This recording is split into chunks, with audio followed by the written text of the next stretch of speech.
بخاری شریف حدیث نمبر 3۔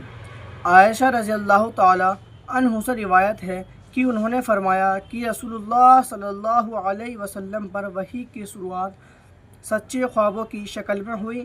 آپ جو کچھ خواب میں دیکھتے وہ صبح کی روشنی کی طرح نمودار ہوتا۔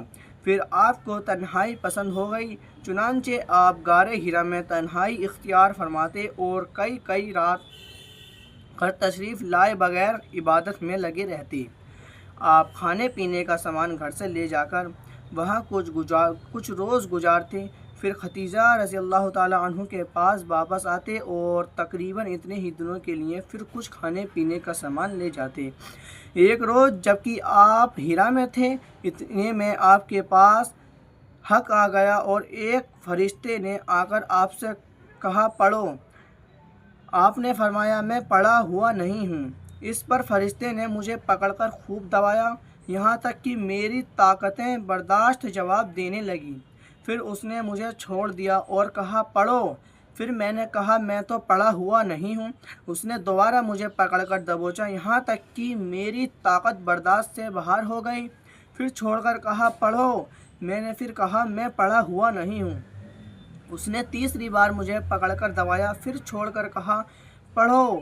آپ نے اپنے رب کے نام سے جس نے پیدا کیا، جس نے انسان کو خون کے لوتھڑے سے پیدا کیا، اور تمہارا رب تو نہایت کریم ہے۔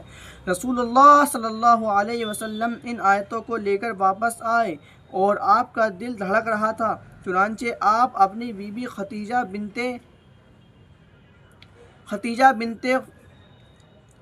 بنت خویلد رضی اللہ تعالی عنہ کے پاس تشریف لائے اور فرمایا مجھے چادر اڑا دو۔ انہوں نے آپ کو چادر اڑا دی، یہاں تک کہ ڈر کی حالت ختم ہو گئی۔ پھر آپ نے خدیجہ رضی اللہ تعالی عنہ کو قصے کی خبر دیتے ہوئے فرمایا مجھے اپنی جان کا خوف ہے۔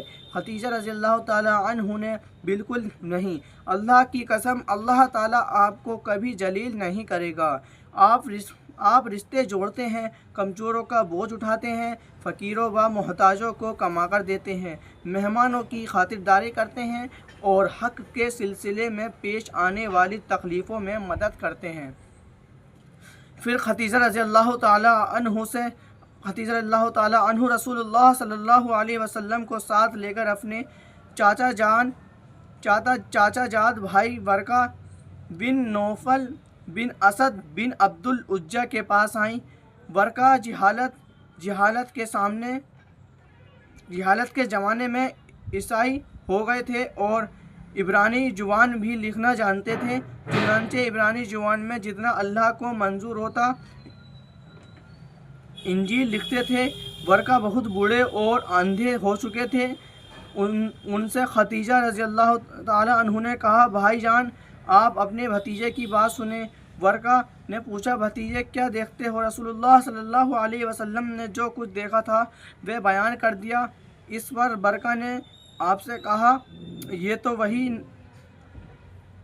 ناموز وحی لانے والا فرشتہ ہے جسے اللہ نے موسیٰ علیہ السلام پر نازل فرمایا تھا۔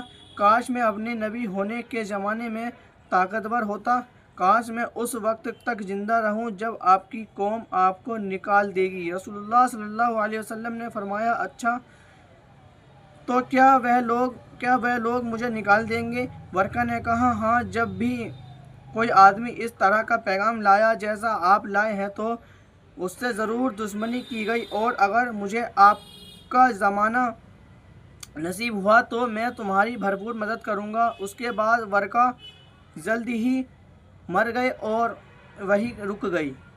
فائدے: وحی رک جانے کے زمانے میں صرف قرآن کے نازل ہونے میں دیر ہوئی تھی، حضرت جبرائیل کا آنا جانا ختم نہیں ہوا تھا، اور جب کبھی آپ پہاڑ پر اپنے آپ کو گرا دینے کے ارادے سے چلتے تو آپ کو تسلی دینے کے لیے حضرت جبرائیل علیہ السلام تشریف لاتے اور آپ کو نبی برحق ہونے کا پیغام سناتے۔